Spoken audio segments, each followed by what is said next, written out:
Shalom teman-teman yang terkasih, dimanapun kita berada, semoga kita semua dalam keadaan sehat, dan kita terus ada dalam perlindungan Tuhan. Ya puji Tuhan, kita kembali lagi di channel ini, untuk kita mendengarkan sebuah kesaksian yang sangat menguatkan iman, yang sangat luar biasa dari seorang murtadin. Kisah ini tentang seorang muslimah yang sangat taat menjalankan keyakinannya. Namun perjalanan hidup membawanya pada pengalaman yang tidak pernah ia bayangkan sebelumnya. Saat menghadapi masa-masa sulit di dalam penjara, ia mulai mempertanyakan makna hidup, pengampunan, dan harapan yang sejati. Di tengah keterpurukan dan kesendirian, ia mengalami perjumpaan pribadi dengan Tuhan yang mengubah hidupnya. Hatinya mulai terbuka untuk mengenal Tuhan Yesus Kristus, dan ia menemukan damai sejahtera yang selama ini ia cari. Keputusan untuk percaya kepada Tuhan Yesus tentu tidak mudah. Keluarganya menentang keras perpindahan keyakinannya, penolakan, air mata, dan berbagai tekanan harus ia hadapi. Namun perubahan yang nyata dalam sikap, karakter, dan kehidupan sehari-harinya membuat orang-orang di sekitarnya mulai melihat sesuatu yang berbeda. Ya teman-teman yang terkasih dalam Tuhan Yesus Kristus, bagaimana Tuhan bekerja memulihkan hidupnya, dan bagaimana akhirnya keluarga yang dahulu menentang justru menjadi luluh karena melihat kasih dan perubahan yang terjadi dalam dirinya, dan apa saja alasannya sehingga ia berani mengambil satu keputusan besar dalam hidupnya untuk meninggalkan keyakinan lamanya, kemudian percaya kepada Tuhan Yesus sebagai Tuhan dan Juru Selamat dalam hidupnya. Oleh sebab itu, mari kita sama-sama saksikan kesaksian selengkapnya dari seorang murtadin ini, karena kisah ini membuktikan bahwa kasih Tuhan sanggup menjangkau siapa saja dan mengubah hidup seseorang secara luar biasa. Tanpa berlama-lama lagi, mari kita sama-sama saksikan kesaksian yang luar biasa dari seorang murtadin. Selamat menyaksikan, Tuhan Yesus memberkati.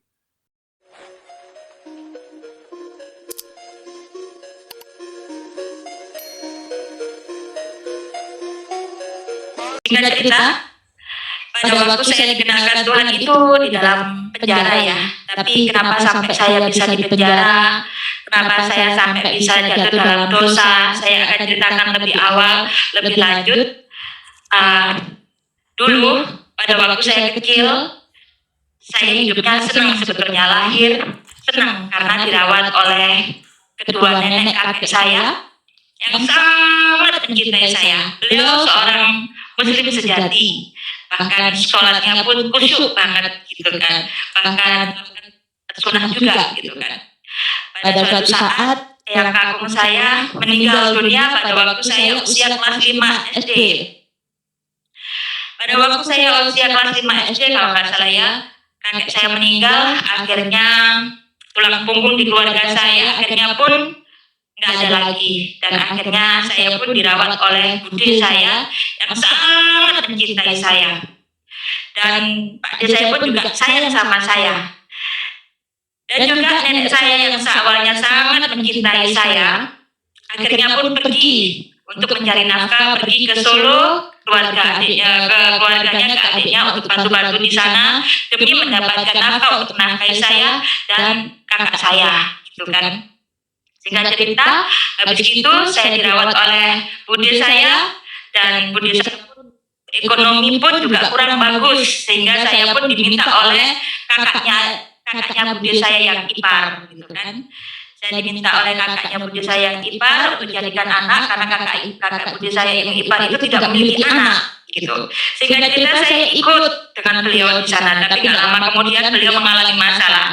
Nah, disitulah saya mengalami jatuh dalam dosa. Saya mulai kenal dengan apa itu namanya merokok, dan apa itu namanya obat-obatan pil koplo gitu kan, istilahnya obat-obatan yang haram di situ. Nah, di sini saya nggak mau menceritakan kenapa detailnya kenapa saya jatuh dalam dosa itu, karena saya sangat sayang beliau ya. Sayang beliau, saya ingin beliau yang menyesatkan saya ingin beliau terangkat, terselamatkan, karena beliau sampai saat ini hidup gitu. Singkat cerita, saya memang jatuh dalam istilahnya saya mengenal dosa-dosa tersebut sampai dengan belkoplo memang dikenali oleh keluarga saya sendiri, bahkan bukan orang lain, dan keluarga itu jatuh cinta sama saya. Tapi keluarga itu sudah memiliki seorang istri gitu kan. Saking ketakutannya, saya waktu itu malam itu belum tahu kalau saya mau diapa-apain gitu kan. Nah, pada malam itu saya diperkenalkan, namanya belkoplo, namanya ganja. Hari pertama saya minum itu, rasanya waduh, kok kayak begini. Saya sekolah, saya apa kok nggak bisa tenang gitu kan. Habis itu hari kedua saya mau ditawarin lagi, saya ingat besok saya ini ada ujian. Akhirnya saya nggak minum obat itu. Akhirnya obat itu saya selipkan di bawahnya bantal, gitu kan. Tapi apa yang terjadi? Tanpa disangka-sangka malamnya ternyata keluarga saya bermaksud buruk. Tapi untungnya obat itu nggak saya minum. Akhirnya dengan ketakutan setiap malam saya dijelin belkoplo itu diajarin itu, saya takut untuk pulang. Saya takut untuk pulang karena waktu saya tinggal di desa, hutan banget gitu kan, karena saudara saya bertani ya. Saya takut gitu kan, pulang ke rumah. Akhirnya saya pukulin teman-teman cowok saya. Akhirnya saya begadang sampai malam karena saya takut dipapain gitu kan. Terus habis itu singkat cerita akhirnya saya jadi nakal, jadi nggak pernah pulang. Nah, pada waktu itu kan saya tinggal sama Bu Didut. Pada suatu saat saya lulus lah, sudah dari SMP saya lulus. Saya mau masuk ke SMA. Saya masuk SMA, lalu saya pindah saya pindah ke kota Jombang. Dari Bojonegoro saya pindah ke kota Jombang untuk SMA. Nah, di SMA itu saya diberitahu sama tetangga-tetangga bahwa kamu Ningrum kayak coba kamu cari bapakmu sana lo gitu kan. Kamu itu dari keturunan kuat, mampu sebetulnya, coba cari aja gitu kan. Akhirnya saya berinisiatif untuk mencari betul, dan saya lihat memang wah betul, memang keluarga saya ternyata bapak saya itu kaya. Saya 17 tahun, 16 tahun lebih tidak ketemu sama papa sama sekali, karena papa pada waktu saya kecil sudah pisah, papa mama sudah pisah, papa menikah lagi, mama menikah lagi, saya tinggal sama orang Bude dan Pak Ade bersama nenek tadi itu kan. Terus habis itu saya ingin mencari nenek saya sendiri, saya ingin mencari papa, terus akhirnya ketemu. Lalu papa saya waktu itu nggak bisa langsung saya ketemuin, cuma saya datang ke nenek saya sama nenek saya. Terus habis itu suatu saat pun juga ingin ketemu sama saya. Akhirnya papa saya datang ke sekolahan saya, datangin sekolah saya. Secara manusia, pada waktu itu saya sekolah di desa, didatengin papa saya. Ya dibilang waktu itu teman-teman nggak ada yang naik mobil istilahnya. Papa saya sudah ada mobil. Waktu itu handphone itu jarang, tapi bapak saya sudah punya. Waktu itu saya bangga banget. Tapi kebanggaan itu nggak berlangsung lama gitu kan. Di saat saya usia 17 tahun, berapa bulan saya kenal papa saya akhirnya ingin merayakan pesta ulang tahun saya yang ke-17 tahun. Akhirnya saya dirayakan ulang tahun saya papa di sebuah diskotik. Disitulah saya pertama kali masuk ke diskotik. Pada dasarnya saya sebelumnya nggak pernah tahu diskotik, karena saya itu di desa, Jombang di desa, nggak tahu itu apanya, nggak tahu diskotik itu kayak. Papa saya berniat mengajak saya ke diskotik supaya papa bilang gini, nah kamu papa tunjukkan kamu di diskotik. Barangkali suatu saat kamu menanyakan papa kok ke diskotik, papa kok ini gitu kan. Jadi papa ke diskotik ini entertain orang, entertain klien, supaya klien papa dekat sama papa dan selalu beli barang-barang papa gitu kan. Saya bilang oh begitu ya pak, iya bes ikut gitu kan. Dan papa bilang kalau kamu ke diskotik ingat hanya sama papa ya, jangan sama orang lain gitu kan. Kalau sama orang lain itu bahaya. Nah namanya anak muda pada waktu itu. Terus akhirnya saya diajak ke diskotik di usia 17 tahun itu. Dikasihlah inek saya di situ. Awal pertama kali saya kenal inek. Terus habis itu jadi yang merokok juga di situ. Saya happy. Akhirnya saya pulang. Nah di situ pulang saya ketemu bapak saya awalnya cinta ketemu bapak saya, senang sekali kan. Bapak saya keren, bapak saya perhatian bikin salam gitu. Gak ada pikiran macam-macam di hati saya. Saya hanya berpikiran bapak saya keren, bapak saya ya masa kini tahu loh, waktu pemikiran saya waktu zaman SMA seperti itu. Saya punya pikiran bahwa bapak saya itu pasti ingin yang terbaik bagi saya gitu kan.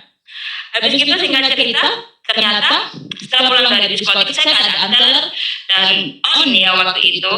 Saya tidur di sebuah hotel, tapi apa yang terjadi? Harapan malam itu hancur seketika. Hancur seketika. Kebanggaan saya kebanggaan, kebahagiaan saya bertemu dengan papa waktu itu hancur dalam semalam. Ternyata papa saya kok begini ya? Seperti itu, di luar dugaan papa saya cinta sama saya. Mau bagaimana lagi, akhirnya saya mengunci, mengurung diri di kamar. Saya mengunci di kamar 1 hari 1 malam. Habis itu saya esoknya pulang dengan hati hancur, kecewa, aduh luar biasa Tuhan. Waktu itu saya ingin ketemu bapak saya. Kok begini jadinya? Dulu ada saudara saya yang saya hormati, saudara saya yang saya anggap orang tua, cinta sama saya, tapi cinta tidak wajar. Yang kedua saya ingin bertemu dengan papa saya. Ternyata papa saya pun juga cinta sama saya, tapi cinta yang tidak wajar. Akhirnya waktu itu saya hanya bisa menangis dan kecewa. Sedangkan saya sekolah harus butuh biaya dalam sekolah.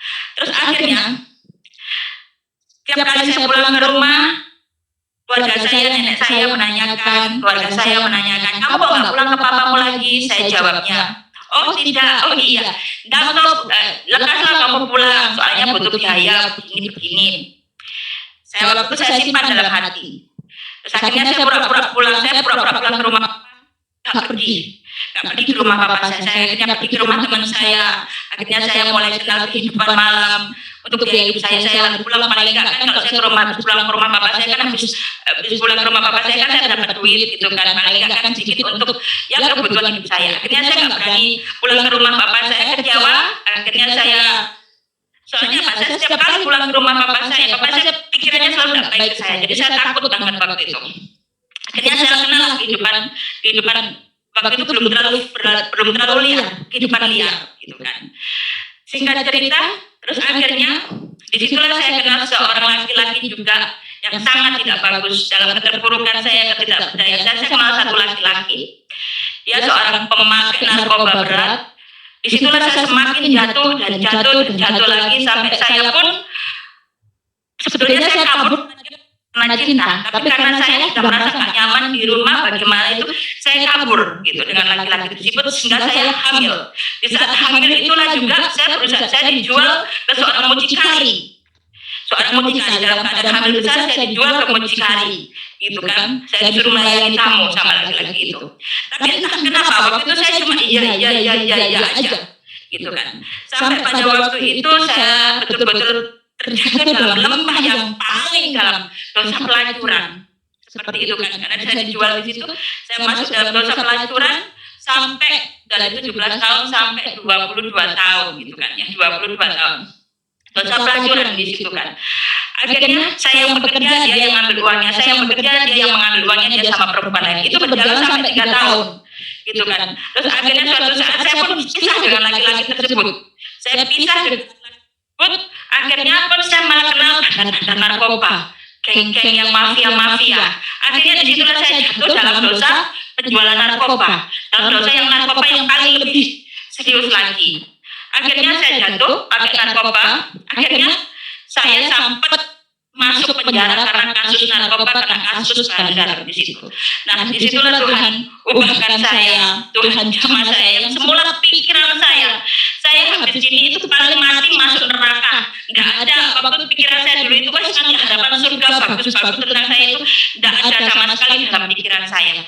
Pikiran saya paling mati masuk neraka. Dan mulai sekarang tadi saya harus melatih diri saya dengan hal yang keras, paling nggak nanti di neraka saya menter gitu kan, kebal dengan sakit gitu kan. Karena pada dasarnya saya waktu itu sudah kebal merasakan penderitaan. Jadi wes habis ini mati masuk neraka ya sudah gitu kan. Di situ di dalam penjara pun saya masih bisa transaksi narkoba dengan bebas, pakai narkoba dengan bebas. Bahkan di dalam penjara saya pun sempat melakukan penjualan wanita juga seperti itu. Penjualan wanita saya lakukan. Jadi pada waktu itu juga ada seorang pendeta yang nginjilin saya. Saya punya teman itu bawa pendeta, terus habis itu waktu pendetanya datang, saya dipanggil. Lalu pendeta itu ngomong, Mbak, kalau mbaknya percaya Tuhan Yesus sanggup meringankan hukuman Mbak loh. Saya bilang dalam hati ketawa. Wong di dalam penjara ini kok enak sekali, kok kenapa saya harus cepat-cepat keluar, gitu kan? Dalam hati, gitu kan. Terus habis itu pendetanya pulang, nginjilin saya ngomong begini, nggak ada yang masuk. Di pikiran saya nggak ada yang masuk sama sekali. Saya pulang dikasih uang waktu itu. Habis itu saya kembali ke sel, saya berikan narkoba lagi. Itu berjalan sampai 3 kali. Pendeta itu nginjilin saya kali.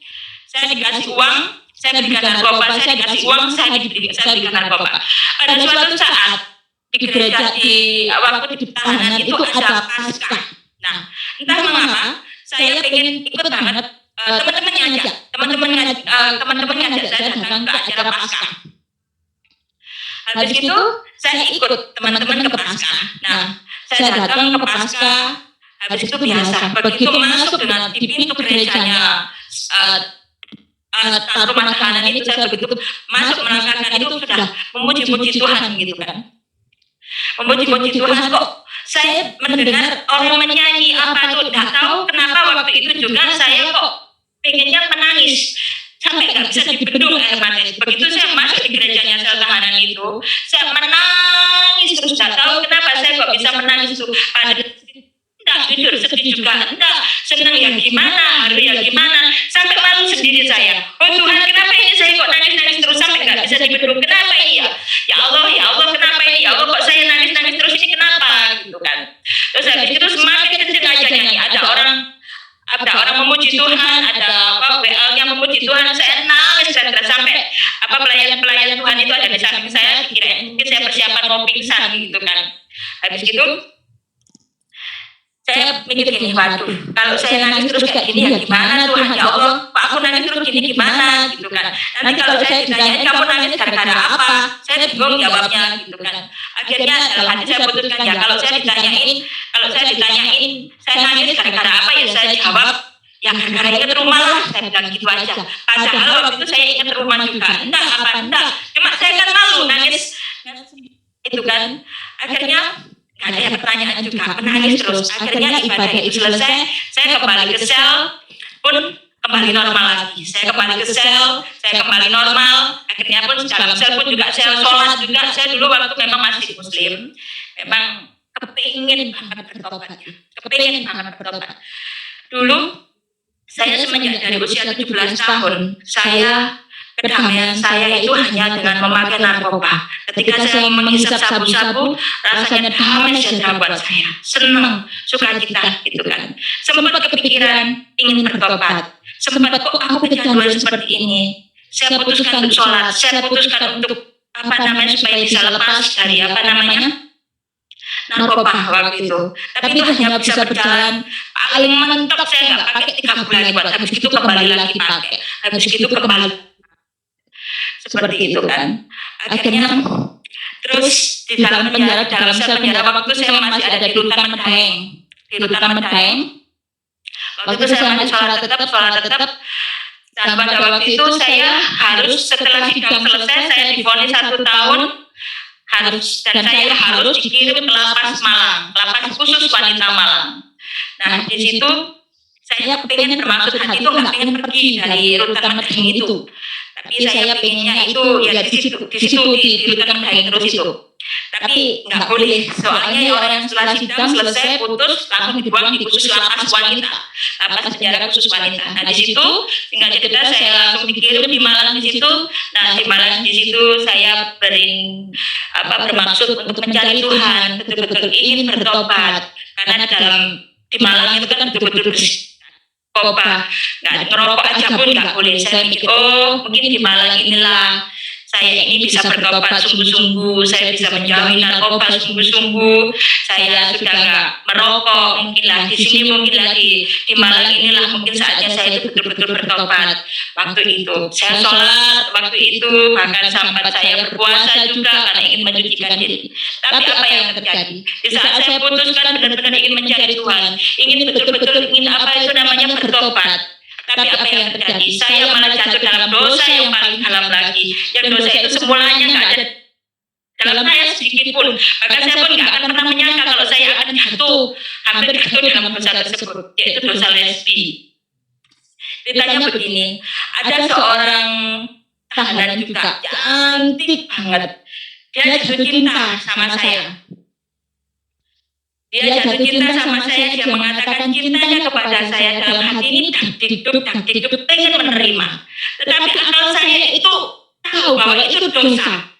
Akal saya bilang begini, Purwaningrum, kamu ini loh sudah jatuh dalam dosa. Masa kamu mau pulang-pulang ini nanti kamu mau dengan sama perempuan, gimana nasibnya nenek kamu, gimana budi kamu? Terus terang waktu itu saya pulang itu seandainya itu yang paling saya hormati di dunia waktu itu eyang saya, yang sekarang almarhum. Gimana perasaannya kalau kamu pulang tiba-tiba gandengan sama seorang perempuan? Apa nggak tambah menyiksa orang tuamu itu? Akal ini tahu membimbing saya ke arah kebenaran, tapi hati ini yang nggak bisa menolak cinta perempuan itu.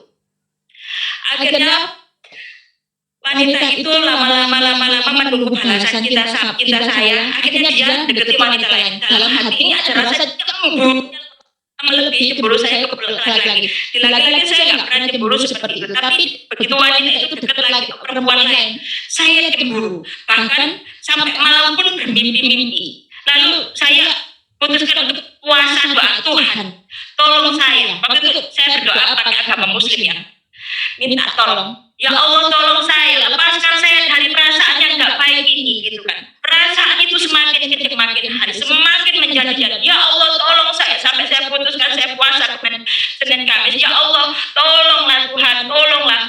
Tiba-tiba saya pada waktu saya berdoa nangis-nangis pakai ruko, pakai mukna, saya terngiang-ngiang perkataan pendeta saya waktu itu. Pendeta saya itu cuma nitip omongan gini, Mbak, jika sampai nggak percaya Tuhan Yesus itu adalah Tuhan, wes gini, jika suatu saat sampai dapat mas berat, jatuh dalam dosa atau apapun, doa pakai dua agama, Tuhan yang mana yang menjawab dosa Mbak, yaitu adalah Tuhan yang Mbak harus ikuti. Nah, dalam waktu itu saking saya pengen dalam waktu doa itu ya, waktu pakai mukna itu sholat saya itu kan, mungkin doa saya itu keras, nangis keras.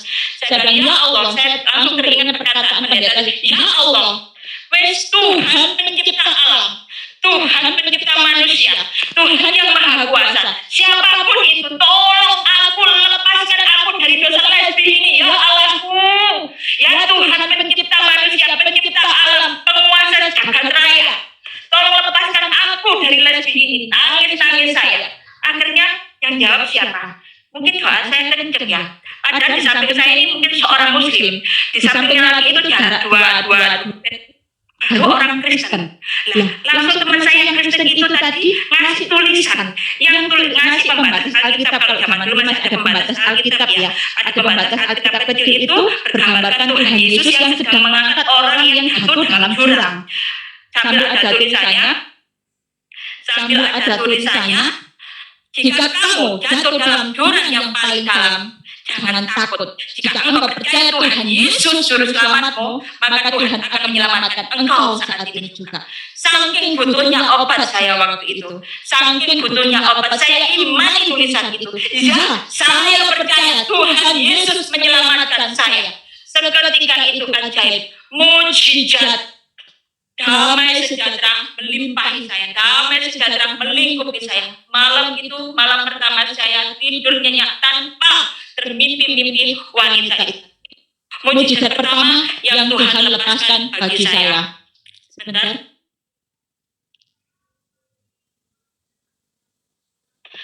Itu mujizat pertama yang Tuhan lepaskan buat saya. Tuhan lepaskan saya dari lesbi.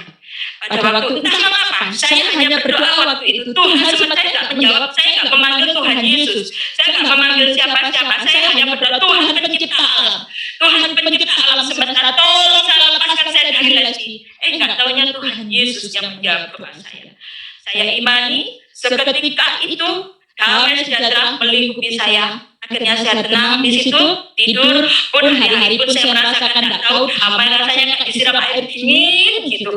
Damai sejahtera, sukacita dalam penjara itu saya terus dibimbing sama teman-teman yang Nasrani itu kan, dibimbing teman-teman Nasrani kasih Alkitab. Oh kamu baca ini, Ini teman-teman nasionalis saya pada waktu saya digepung orang-orang waktu itu sempat meninggalkan saya. Oh, bukan karena saya dia ikut Kristen, saya nggak pernah ngajarin gitu kan, sempat ketakutan. Tapi nggak apa-apa, waktu itu firman Tuhan yang menemani saya pada waktu itu. Akhirnya nggak tahu di hati itu ketika itu saya terima Tuhan Yesus itu damai sejahtera melingkupi saya pada waktu itu, plus dari besukan dari keluarga nggak datang lagi ke saya. Saya nggak dibesuk sama keluarga saya nggak dibesuk sama kerabat saya, tapi pemeliharaan Tuhan waktu itu nyata bagi saya. Nggak tahu saya kok senang sukacita, saking senangnya cinta, saking senangnya waktu itu belum tahu cinta pula ya, saking senangnya tiap hari itu saya di buku diari tulis tentang Tuhan Yesus. Hari pertama saya merasakan sukacita ini, terima kasih Tuhan Yesus, terima kasih. Bimbingan saya waktu itu hanya kitab Perjanjian Baru waktu itu kan, dikasih sama teman saya baca di situ.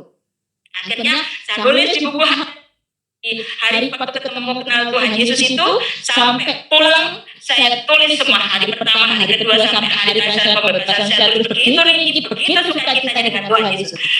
Di dalam penjara pun saya pun nggak mulus-mulus aja seperti itu ya. Terus lambat laun dari rutan sipir-sipirnya tahu dengar bahwa saya mau masuk Kristen, dipanggilkan saya pribadi guru ngaji gitu kan, saya dipanggil apa itu namanya guru ngaji saya di apa itu nanti menurut Islam saya ditobatkan kembali bahwa janganlah kamu begini.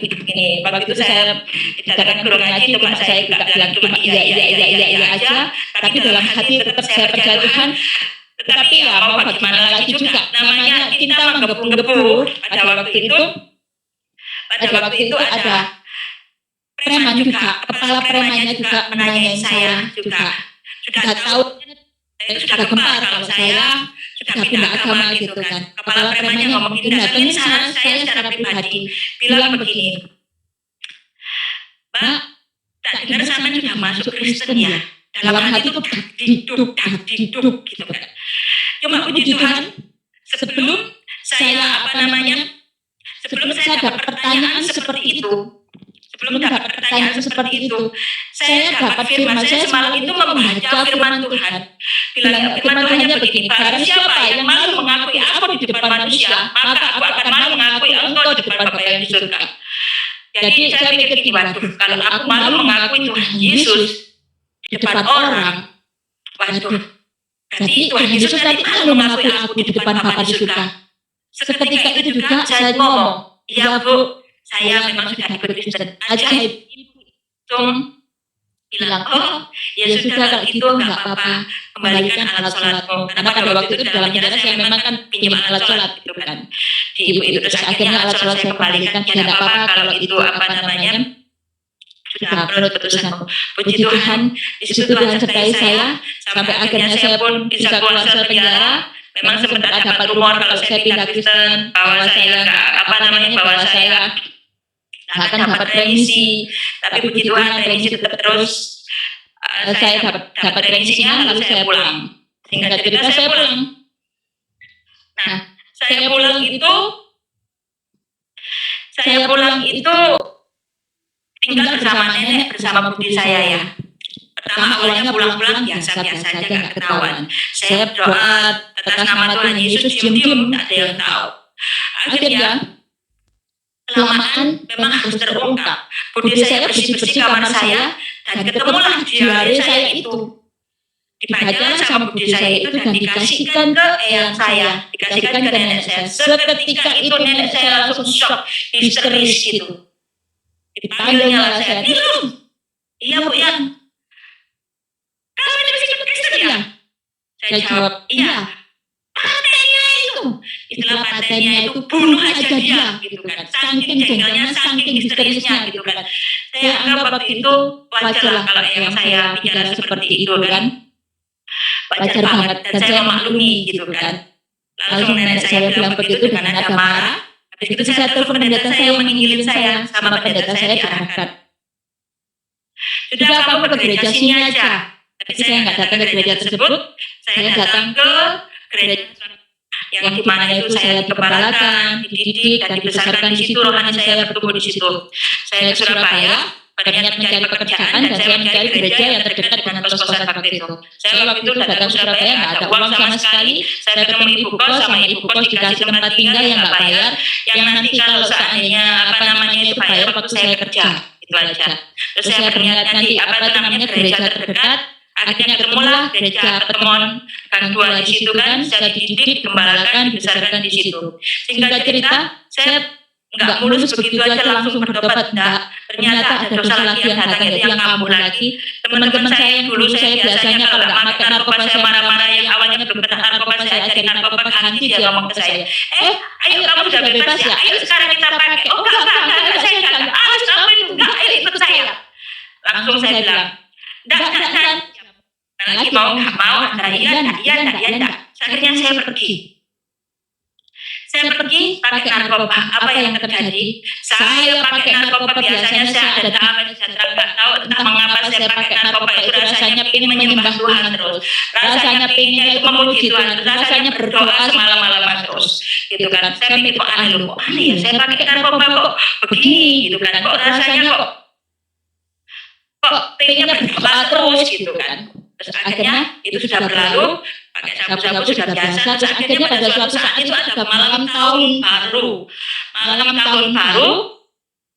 Waktu itu ada ibadah tutup buka tahun. Dan teman-teman pun juga termasuk saya, tahun baruan saya pun juga yang mengawali juga yang pengen namanya juga orang-orang anak muda waktu itu pengen lah pergi ke diskotik gitu kan. Akhirnya teman-teman, oh ya nanti kita janjian ya habis ibadah kita mencabut kita ke diskotik gitu kan.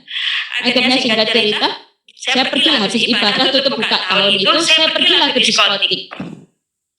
Nah, di dalam diskotik itu harapan saya pengen senang waktu itu dengan minum-minuman obat, dengan apa itu saya pengen happy, di situ pengen senang banget. Tapi apa yang terjadi? Betul-betul apa yang terjadi ya? Disitulah firman Tuhan itu nyata bagi saya. Tuhan Yesus datang mencari saya. Tuhan Yesus datang kepada saya. Tuhan Yesus datang mencari saya yang berdosa. Tuhan Yesus yang semuanya tinggi, mulia agung, rela meninggalkan tahtanya demi mencari saya. Di lubang laut Tuhan cari saya. Saya rasakan itu, saya mengerti. Oh ternyata Tuhan Yesus datang untuk saya. Ceritanya begini. Saya ke diskotik berharap ingin senang. Ingin on fly lepas gitu kan sama pacar saya waktu itu ya, pacaran dalam pacar itulah saya ingin senang. Tapi apa yang terjadi begitu saya on berat, saya goyang-goyang begini, saya berharap mencari kesenangan, saya buka mata, penglihatan ilahi menguasai saya buka mata, saya kaget loh, kenapa ini semuanya kok setan-setan, manusia-manusia ini kok terhipnotis oleh setan, waduh. Kenapa ini semuanya kok terhipnotis setan, semuanya kok menyembah setan semuanya. Langsung seketika itu saya tersentak. Langsung, ampuni saya Tuhan, tolong saya Tuhan, saya mau keluar dari sini, saya mau keluar dari sini. Akhirnya teman saya bilang, kamu ngapain mau pulang? Enggak, aku mau pulang ya, aku mau pulang. Gila ya, masuk ke diskotik ini harganya mahal dan juga susah, waktu itu macet kan. Kenapa kamu tiba-tiba mau pulang? Enggak, aku mau pulang. Pokoknya aku malam ini enggak boleh. Akhirnya teman-teman megangin, masa saya enggak boleh pulang. Bayangkan, harapan saya yang waktu itu masuk ke diskotik itu senang. Saya harap seperti sebelum-sebelumnya masuk diskotik senang. Tapi apa yang terjadi? Saya satu malam di situ berdoa terus minta ampun sama Tuhan. Rasanya kayak aduh enggak betah sama sekali berdoa. Tuhan ampuni saya, jadi goyang. Tuhan ampuni saya, nangis di diskotik sampai menunggu datangnya pagi. Disitulah mujizat kedua terjadi pada saya, kelepasan yang bukan dari kekuatan saya, tapi Tuhan Yesus yang memampukan saya lepas. Disitulah saya terakhir kali menginjak diskotik. Jadi mujizat kedua yang Tuhan lakukan pada saya itu, saya dibebaskan dari narkoba yang saya mencandu narkoba 7 tahun. Di situ saya terakhir masuk diskotik. Besoknya saya pulang ke kos. Bapak Gembala telepon, pelayan gereja telepon, Dek, ke gereja. Loh, saya masih on, enggak apa-apa, ke gereja aja. Enggak, saya masih on ini. Bapak Gembala bilang, datang aja lu. Bayangkan diajak pelayanan, enggak tahu itu pelayanan kemana. Bapak Gembala sama pendeta itu ngomong-ngomong apa, waktu itu saya masih on, ngomong-ngomong apa saya enggak ngerti, gitu kan. Terus habis itu dalam perjalanan itu Bapak ngomong terus, pokoknya sambil on, tapi dalam hati ini berdoa. Terus pada waktu itu, itulah mujizat kedua. Tapi bukan masalah itu juga ya. Dan pada waktu itu kan sebelum-sebelumnya saya memang kerjanya halal. Tapi caranya yang nggak benar. Saya ke customer saya kenalin cewek. Saya ke customer saya saya entertain dengan cewek. Jadi akhirnya saya jatuh dalam dosa prostitusi. Saya penjualan cewek yang penghasilannya itu sangat lumayan, bulan sampai puluhan juta. Nah, ini adalah mujizat ketiga nanti bagi saya. Yang mustahil bagi saya itu saya bisa lepas dari dosa pelacuran. Saya bisa lepas dari dosa penjualan perempuan. Itu mustahil. Mustahilnya begini. Waktu itu cari uang itu mudah dan gampang, gitu kan. Nggak perlu modal, gitu kan. Saya cuma kasih cewek antar cewek, saya dapat komisi, gitu kan. Ya dapat tip dari tamunya, ya dapat tip dari dari purulnya, gitu kan. Di situ pun juga saya supaya barang dagangan saya pun juga bisa diambil oleh customer tersebut. Saya kasih perempuan gitu kan. Bagi saya itu sulit karena saya sudah mengenal pelajaran itu sudah semenjak 17 tahun, gitu kan. Dan memang pada waktu itu kayaknya orang yang sudah jatuh dalam dosa pelacuran atau dosa narkoba itu kesempatan untuk bertobat itu dibilang nggak ada. Ya katanya teman-teman ya itu untuk lepas dari situ itu rasanya susah, gitu kan. Akhirnya inilah mujizat yang ketiga yang Tuhan berikan pada saya. Singkat cerita, pada waktu itu saya dikejar-kejar polisi, padahal waktu itu saya nggak pakai narkoba juga, mungkin juga ia dikejar polisi, tapi itu halusinasi saya tinggi, gitu. Kayak saya sepertinya dikejar-kejar polisi, tapi lebih mendalam lagi seperti saya dikejar-kejar dosa, sampai saya nggak ada angin, nggak ada apa, sembunyi saya ngumpet di bawah kolong kasur, sembunyi saya ngumpet di bawah selimut di apa, gitu kan, kayak dikejar-kejar paranoid gitu. Ampun, terus akhirnya saya menyerahkan diri, ya Tuhan, ampun Tuhan, tolong saya Tuhan, ampun ya saya berhenti Tuhan, ampun Tuhan, saya berhenti Tuhan, tolong saya Tuhan, jangan dikejar-kejar. Jadi kayak ada orang telepon gitu kan, kayak polisi, ada orang apa gitu, kayak nggak enak gitu loh. Ampun ya Tuhan, saya mau bertobat, tolong aku, lepaskan aku Tuhan, tolong aku Tuhan, sakit ketawa, saya mau bertobat Tuhan, ampun Tuhan, ya saya mau bertobat Tuhan. Akhirnya saat itu juga saking ketakutannya, ya Tuhan, saya ampun, saya mau bertobat. Akhirnya besoknya saya datang ke gereja, saya bilang ke Bapak Gembala, saya mau ikut pelayanan ke orang-orang miskin, saya ikut pelayanan ke pemulung sama Bapak saya. Oke, ayo. Waktu itu gereja kami ada pelayanan ke para pemulung, gitu kan, ke para cadangan yang terlantar. Saya ikut. Bapak Gembala, saya tidak cerita Bapak Gembala cerita begini, Ruth, lihat itu ya, itu mereka itu bahagia loh, padahal mereka itu nggak pakai sendal, orangnya itu kunjal, tapi mereka, saya tanyain, gimana itu kabarnya, sukacita kakak? Mereka dengan sukacita sekali loh Pak Gembala ya. Ya terus mereka nggak punya apa-apa loh, tapi mereka sukacitanya luar biasa.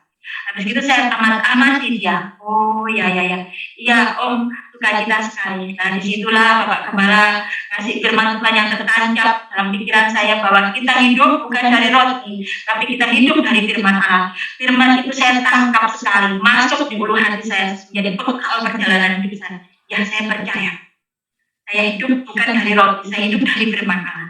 Seketika itu saya bertumbuh iman saya, sempat saya khawatir. Semula saya hanya biasanya mencari uang dengan mudah. Saya sekarang harus bangkit cari uang dengan sendiri yang sedikit tapi halal, gitu kan.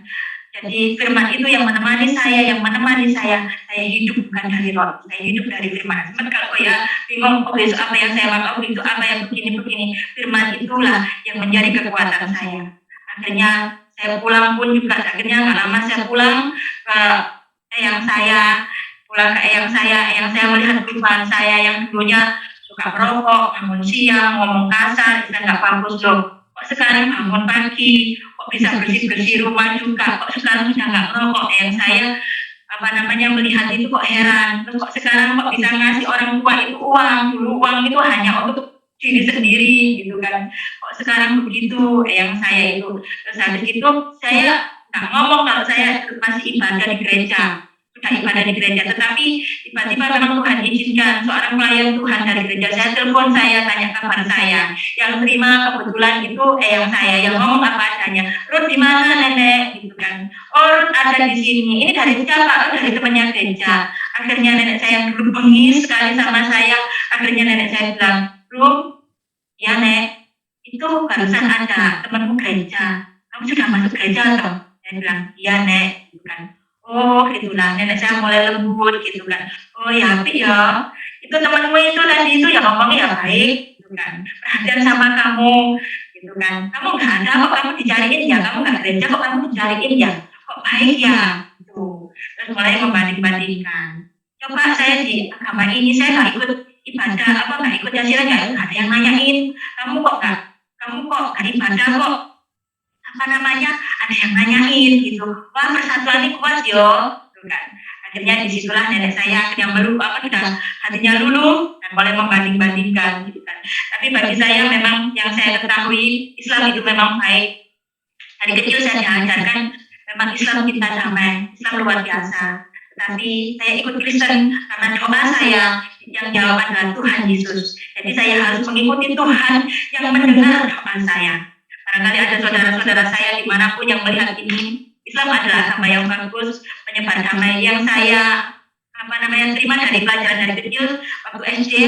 Memang Islam kita damai, ajarkan ukhuwah Islamiyah, jagalah silaturahmi dengan hubungan antara umat beragama, umat sesama, bahkan bernegara harus dijaga gitu kan. Cuma kenapa saya masuk Kristen? Karena pada waktu itu saya berdoa ingin dilepaskan dari segala kelakuan saya nggak baik, saya nggak dijawab, tapi yang jawab adalah Tuhan Yesus.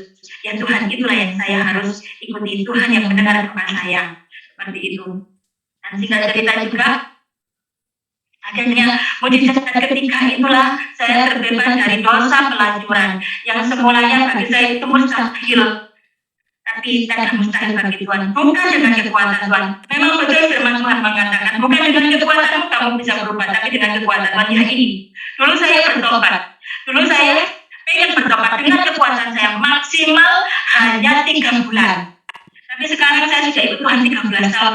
Dan saya sekarang sudah menikah dikaruniai suami yang sangat mencintai saya, karunia 2 putra yang baik-baik gitu kan. Saya juga nanya, dulu saya waktu bertobat begini, Tuhan paling mentok saya gak narkoba itu paling 3 bulan. Saya sampai berapa lama sih paling mentok habis paling mentok 1 tahun 2 tahun saya ngomong gitu ke Tuhan Yesus. Tapi kalau ternyata saya sudah 13 tahun paling gak bersih-bersihnya saya, dosa saya menjadi narkoba 7 tahun, dituntaskan seketika itu sama Tuhan. Dan saya pun juga bergelut di dunia malam kurang lebih 7 tahun juga seperti itu kan, 7 tahun juga itu dituntaskan juga. Jadi saya mulai kenal sama Tuhan Yesus dalam penjara sampai akhir, sampai dosa saya 3 dosa itu bersih. Kurang lebih proses pertobatan dari penjara sampai selesainya itu 1 tahun selesaikan sama Tuhan bertahap satu. Tapi caranya nggak beda, nggak lama, berapa bulan gitu. Yang sebelumnya saya merokok, waktu saya ibadah pun, waktu di gereja pernah ketahuan bahwa rokok, akhirnya dengan kasih Tuhan ibu kepala nggak ada berdoa, tapi berdoa buat saya sungguh-sungguh, akhirnya saya diubahkan. Lama proses itu dan dulu saya tidak pernah berpikir, ya cuma menikah itu begini ya. Saya itu kalau dulu itu kalau pada waktu masih remaja 19 18 tahun ya, waktu itu saya masih hidup dengan laki-laki yang nggak bagus itu kan. Saya lihat orang menikah, saya cuma begini, benar nggak ya dia itu bahagia? Apakah pernikahan itu ada? Sama si Tuhan aku kok kepingin, tapi itu hanya khayalan aja bagi saya, nggak mungkin, ada, saya nggak mungkin bisa bahagia seperti itu hanya cita-cita dongeng gitu kan. Tapi ajaib, saya saat ini merasakan betul-betul bahagia. Ternyata saya pun juga bisa merasakan apa itu menikah, dapat suami yang mengasihi saya, menerima saya apa adanya. Ternyata memang bahagia itu ada. Ternyata bahagia itu ada memang. Saya kadang-kadang itu kalau apa namanya itu sendirian gitu suka menangis dalam hati. Tuhan kok bisa ya Tuhan ya? Kok bisa aku hidup seperti ini? Kok bisa aku hidup seperti ini, bagus seperti ini? Singkat cerita juga flashback kembalikan masa lalu dulu. Nenek saya waktu dulu kan yang memang berontak yang menentang saya gitu kan, saya masuk Kristen gitu kan. Pada waktu pernikahan saya pun juga saya menikah dengan teman satu gereja, ketua pemuda saya yang mengasihi saya, menikah di situ nggak ada kendala apa-apa. Cuma mama saya yang waktu itu nggak mau datang ke gereja, nggak mau betul-betul menghadiri karena hatinya masih terluka gitu kan. Tapi mama saya sekarang malah kalau saya Natalan nggak punya uang, kalau saya Natalan nggak ada donat, kamu kok nggak Natalan, nggak ada uang, mama saya yang memberi seperti itu kan. Dan nenek saya pertama loh Yuk, sama adik-adiknya nenek saya dimarahin. Loh, kamu kok membiarin cucumu dong masuk Kristen, nikah sama orang Kristen lagi? Nenek saya yang bersaksi begini, ya gimana yang membuat dia bertobat? Tuhan Yesus, yang mau gimana lagi? Puji Tuhan, ini kesaksian saya sehingga saya menjadi seperti yang saat ini adanya. Puji Tuhan, inilah kesaksian saya. Ya, puji Tuhan. Luar biasa kesaksian dari seorang murtadin yang sangat memberkati, yang sangat menyentuh hati, khususnya kita yang sudah menyaksikan. Ya teman-teman yang terkasih, dari kesaksian ini kita belajar bahwa tidak ada seorang pun yang berada di luar jangkauan kasih Tuhan. Perjalanan hidup muslimah ini menunjukkan bahwa Tuhan mampu mengubah hatinya, memulihkan kehidupannya, dan menghadirkan damai sejahtera yang sejati. Ketika ia mengambil keputusan untuk percaya kepada Tuhan Yesus, jalan yang dilaluinya tidak mudah. Ada penolakan, ada air mata, dan ada pergumulan yang harus dihadapi. Namun melalui kesetiaan dan kasih yang Tuhan kerjakan dalam hidupnya, keluarganya akhirnya melihat perubahan yang nyata. Kehidupan yang dahulu penuh beban, kini dipenuhi sukacita, pengampunan, dan pengharapan yang baru. Firman Tuhan berkata dalam Yohanes 14 ayat 6, Akulah jalan dan kebenaran dan hidup. Tidak ada seorang pun yang datang kepada Bapa kalau tidak melalui aku. Dan dalam 2 Korintus 5 ayat 17 tertulis, Jadi siapa yang ada di dalam Kristus, ia adalah ciptaan baru. Yang lama sudah berlalu, sesungguhnya yang baru sudah datang.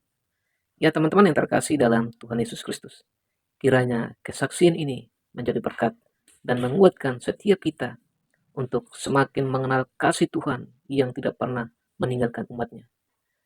Teman-teman yang terkasih, silakan dibagikan kesaksian ini kepada keluarga, kawan, dan kenalan agar mereka juga diberkati dan mereka boleh percaya kepada Tuhan Yesus sebagai Tuhan dan Juru Selamat mereka secara pribadi. Sampai jumpa di video berikutnya. Tuhan Yesus memberkati kita semua. Shalom.